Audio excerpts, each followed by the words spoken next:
Friends చేసిన వినాయక జననం నాటకం చూద్దాం రండి. ఇదే కైలాసం, శివపార్వతుల నివాసం.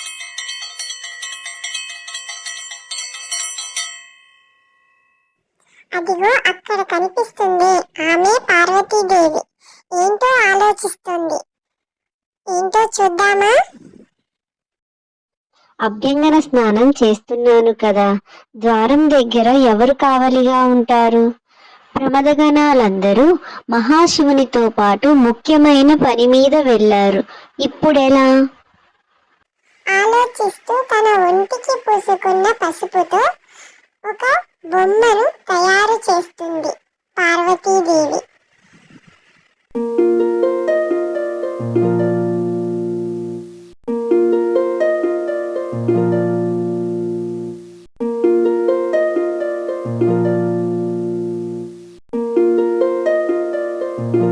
బొమ్మ ఎంత బాగుందో!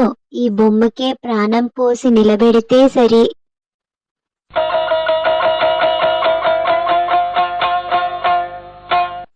ఎంత అందంగా ఉన్నావో నా బంగారు తండ్రి.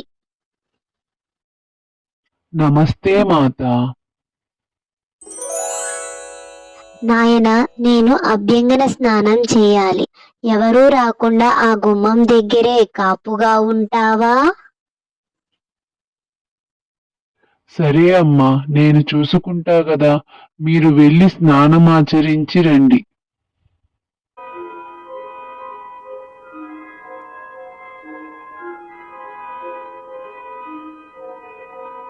ఎవరు ఇంటికి వస్తున్నారు? అమ్మ ఎవరిని లోపలికి రానియవద్దు అని చెప్పింది కదా.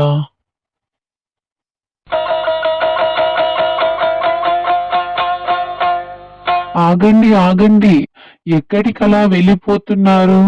అమ్మ ఎవరిని లోపలికి అనుమతించవద్దు అనింది. నా మందిరంలోకి వెళ్ళటానికి నాకు అనుమతి కావాలా?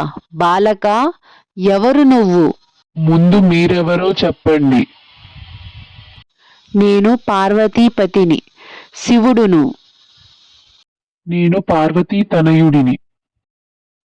పార్వతీ తనయుడా? సరే సరే, దారి వదులు, లోనికి వెళ్ళాలి. వీలు లేదు, అమ్మ అనుమతి లేనిదే లోనికి ఎవరు వెళ్ళకూడదు. వీలు లేదు, వీలు లేదు, అమ్మ అనుమతి లేనిదే లోనికి ఎవరు వెళ్ళకూడదు. ఏమి బాలక, నేనెవరో తెలుసా? చెప్పారు కదా, పార్వతీపతి అని. బాలక, దారి వదులు, నాకు కోపం తెప్పించవద్దు. నాది అదే మాట. దారి వదులుతావా లేదా? ఎన్నిసార్లు చెప్పాలి కుదరదు అని? వెళ్ళిరండి.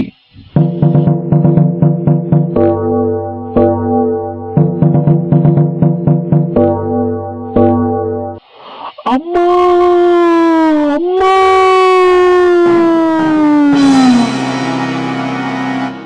అదేంటి స్వామి, లోనికి ఎలా వచ్చారు? బాలుడు అడ్డగించలేదా?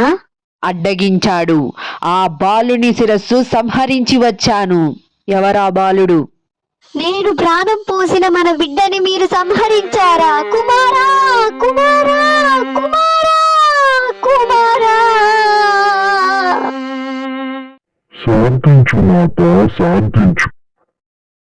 నేను ఎలా శాంతంగా ఉండగలను? నా బిడ్డ నాకు కావాలి. సోదరి పార్వతీదేవి, నీ బిడ్డని నీ పతి ప్రాణాలతో తిరిగిస్తాడు. శాంతించు దేవి, శాంతించు. అది ఎలా సాధ్యం? నా శూలంతో తెగబడిన తల మళ్ళీ అతికించబడదు. ప్రమదగణాలలారా, మీరు వెళ్ళి ఉత్తర దిక్కున పడి ఉన్న ప్రాణితలను తీసుకొని రండి. ఇక్కడ ఏనుగు తల ఉంది, ఇది తీసుకొని వెళ్దాం.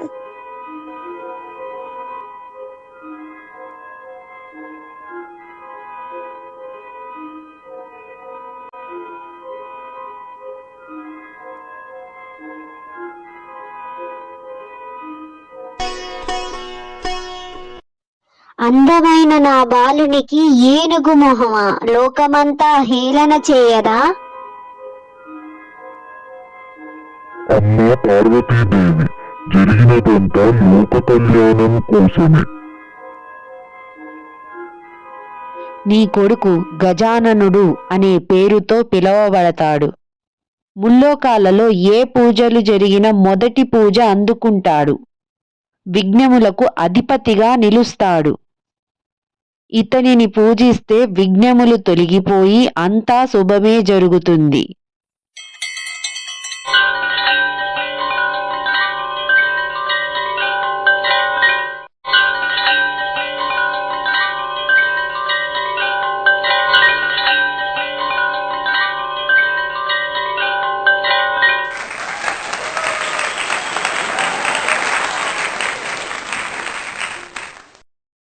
ఎలా ఉంది? నేను మా ఫ్రెండ్స్ చేసిన స్కిట్ నచ్చినట్లయితే లైక్ చేసి షేర్ చేయండి మరి.